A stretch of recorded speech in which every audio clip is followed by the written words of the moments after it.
Welcome to the deep dive. We're jumping straight in today with some breaking news, really. Hamas has announced they plan to release Edan Alexander. That's right. He's the 21-year-old Israeli-American taken hostage back on October 7th, 2023. And tragically, he's thought to be the last living U.S. citizen still held captive. It's significant news, and it comes, of course, against the backdrop of that horrific October 7th attack. Just to remind everyone, around 250 people were taken hostage, about 1,200 killed. A truly devastating scale. So this potential release, it's a real focal point in a crisis that's dragged on for so long now. Absolutely. And to really get our heads around this, we've pulled together quite a range of sources for this deep dive. We're looking at news reports, CBS News, Newsweek, NBC New York, Sky News, Al Jazeera, even ABC News Australia. And we've also got a briefing document, a UN report from OCH. It's their Humanitarian Affairs Office, plus some analysis from the American Jewish Committee and the Center for Strategic and International Studies. So quite a mix. Yeah, a good mix gives us different angles. And our goal here, really, is to look at what Edan Alexander's potential release actually means. You know, what are the implications for the hostage talks, for the fighting in Gaza, and for that just awful humanitarian crisis. Precisely. Going beyond the headlines. Okay, so the immediate news. Hamas made this announcement on Sunday. Right. And they linked it, didn't they, to ceasefire efforts, reopening crossings, getting aid flowing again? They did. No specific date was given, but Hamas officials were apparently suggesting it could happen within 48 hours, so potentially by Tuesday, May 13th. And what was the reaction from Israel? Well, interestingly, Prime Minister Netanyahu's office acknowledged the plan quite quickly. They called it a gesture to the Americans. A gesture to the Americans. Okay. And they also said the U.S. told them this is expected to lead towards negotiations under something called the original Witkoff outline. The Witkoff outline. We'll need to unpack that. Israel accepted this outline before. Apparently so, yes. Yeah. And they confirmed they are preparing for Alexander's release. Okay. And Steve Witkoff, the U.S. Special Envoy, he's confirmed Hamas agreed to the release. He has, which really points towards some serious diplomatic work happening, behind the scenes. Definitely. Now, Edan Alexander himself, his story is quite something. Grew up in New Jersey. Yeah, moved to Israel in 2022, was serving in the Israeli military. He was actually abducted from his base right near the Gaza border during the attack. It just really brings home the human side of this, doesn't it? A young American caught up in it all. It absolutely does. And being the last known living U.S. citizen hostage, that adds another layer of significance, especially for Washington. No doubt. Even former President Trump weighed in on Truth Social, expressed gratitude, hoped it was a step towards ending the war and getting everyone home. It's not often you see that kind of alignment, is it? No. And the Hostages and Missing Families Forum, they obviously welcomed the news, but they were very clear, weren't they? Yes. Understandably cautious, they stressed this must be just the beginning, the start of a deal to free all the remaining hostages. A really important reminder of all the families still waiting. Absolutely gut-wrenching for them and for Edan's family. I read his last contact with his mother was about shrapnel hitting his helmet, then silence after 7 a.m. that day. Just unimaginable. His parents, Yael and Adi, they've been campaigning tirelessly, haven't they? Meeting with President Biden, former President Trump. Yeah. Just pushing constantly. Incredible strength. And there were reports, too, from hostages who were released earlier. They'd seen Edan in captivity. That's right. And they said he stayed calm, even tried to encourage others. Speaks volumes, really, in those conditions. It really does. So it sounds like things might be moving fast now. Witkoff is heading to Israel. Seems so. He confirmed he's going to facilitate the release. He even said, we're picking him up probably tomorrow, which likely meant Monday, May 12th. So yes, very imminent, it seems. But let's temper the optimism slightly. Israel's official stance. You mentioned the gesture language. What else did they say? Well, Netanyahu's office was quite explicit.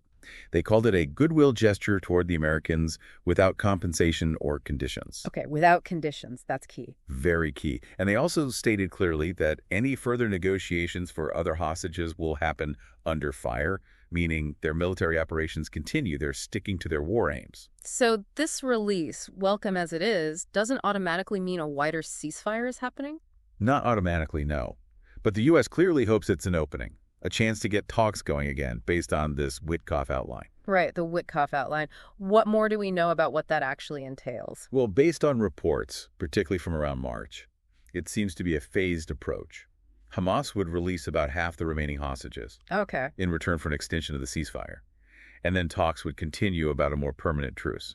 So the U.S. seems to view Edan's release as maybe a catalyst to restart that process. And Hamas, what's their position on more talks? They've said they're ready for immediately start intensive negotiations for a final deal. And what does a final deal look like for them?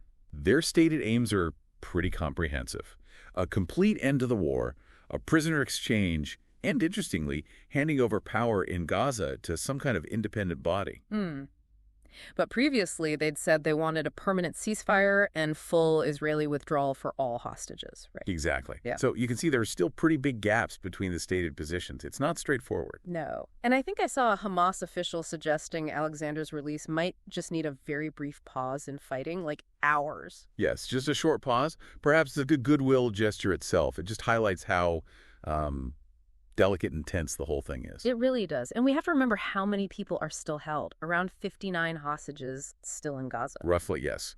And the really tragic part is it's thought only about a third of those might still be alive. That's grim.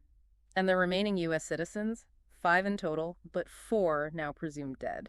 That's the assessment, sadly. Just heartbreaking. And this isn't the first time hostages have been released during this conflict, is it? No, not at all. There was that significant exchange back in November 2023 during that short ceasefire. About 100 hostages were freed then for Palestinian prisoners. I remember that. And then between January and March this year, 2025, about 30 more were released under another deal.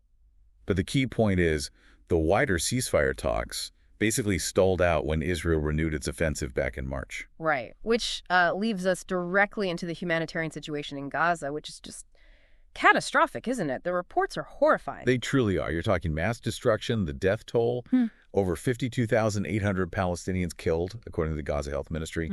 And famine is a looming, growing threat. And the displacement figures. Staggering. About 1.9 million people, that's like 90% of the entire population, internally displaced. And you hear these daily reports of strikes hitting homes, tents, shelters, that the loss of life is just relentless. And the aid situation, you mentioned the blockade. Israel restricting imports for weeks. Yes, over 10 weeks of tight restrictions on food, medicine, shelter, described by Israel as a pressure tactic. And then, since March 2nd, it's been termed a full blockade. What has the UN said about that? Their warnings are incredibly stark, basically. Blocking aid starves civilians. Kills. Simple as that. And we're seeing the effects now. Kitchens closing. Absolutely.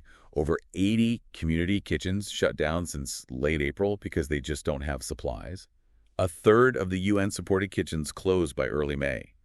That means meal production dropped by 25%. And markets. Running out of goods. Prices for basics like wheat flour have just gone through the roof. And it's not just food, is it? Water access is critical, too. Huge problem. Over 75% of households report less access to water. People are forced to rely on polluted sources or pay exorbitant prices to private suppliers.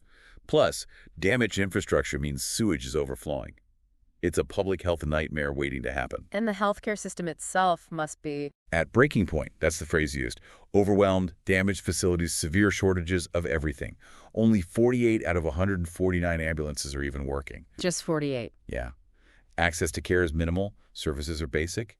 And thousands need long-term rehab for injuries with massive waiting lists. It's just bleak.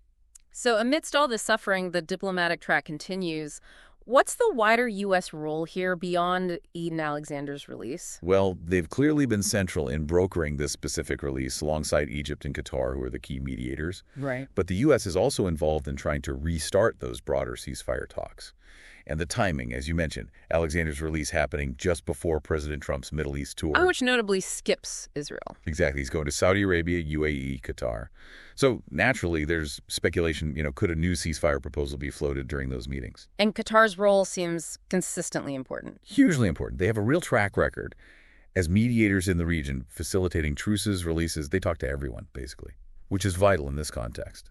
Although there are still reports of friction between the U.S. and Israeli governments on some regional issues. Yes, differences definitely exist on the wider strategy and approach. It's not all smooth sailing diplomatically. And the international criticism of Israel over aid restrictions, that's been quite loud, hasn't it? Very loud.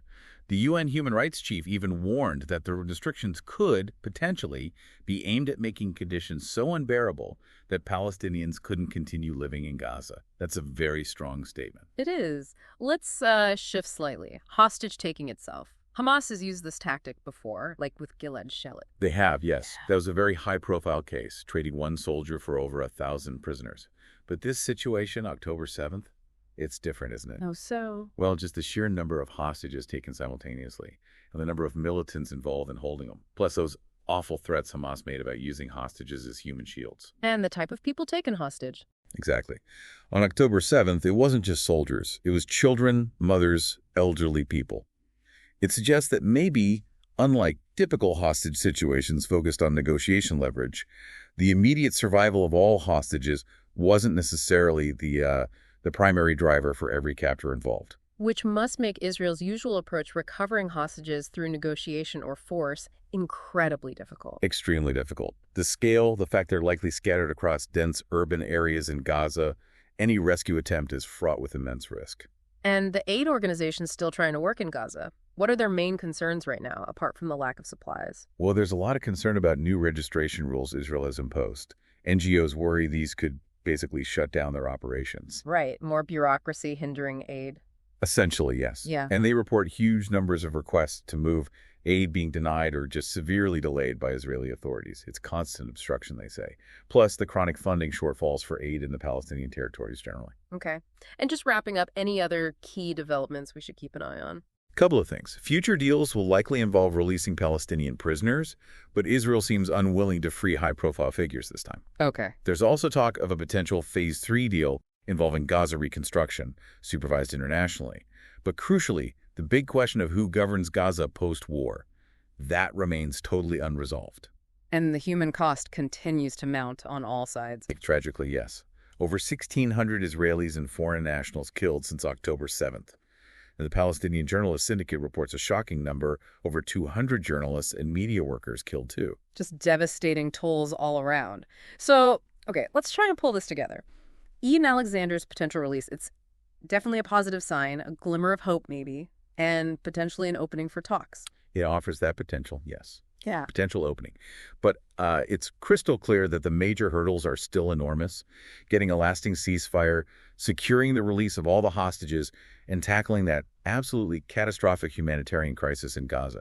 These are all deeply tangled and incredibly difficult issues. Yeah, they're all connected, aren't they? This one release, however welcome, it's happening within this much bigger, deeply entrenched conflict with these terrible human consequences. Absolutely. It's just one piece in a very complex and tragic puzzle. So as we finish this deep dive, maybe a final thought for you, the listener. If this release does happen and create some momentum, what are the immediate practical steps that could actually build on it? How do you move towards a more comprehensive solution? And what role can or should international pressure play in pushing things forward? Especially when you consider the very different stated goals of Hamas and Israel, how can those possibly be reconciled even bit by bit? Definitely a lot to think about. Thanks for joining us for this deep dive.